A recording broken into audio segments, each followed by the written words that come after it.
স্কুলে পড়ি আমাকে ভালোবেসে শম্ভু দাসের ছোট মেয়ে বলেছিল দেব গলায় দড়ি।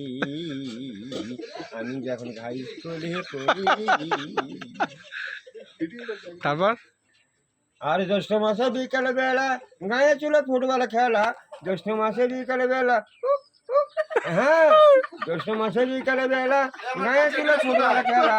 এই খেলা জিতলো আমার দলে। সেই না খেলা দেখতে যায়া কত লোকের ঠেলা খায়া। সেই না খেলা দেখতে যায়া কত লোকের ঠেলা খায়া। বড্ডি লাগলো যে তোমার কপালে। হ্যাঁ আমি যখন কলেজেতে পড়ি আমাকে ভালোবেসে শম্ভু দাসের ছোট মেয়ে বলেছিল কি বলছিল জানো, তোমাকে না দেখলে আমি মরি যাব বলি। আমি তখন কালীবাড়ি থাকি। হ্যাঁ এই ফেদা তোরা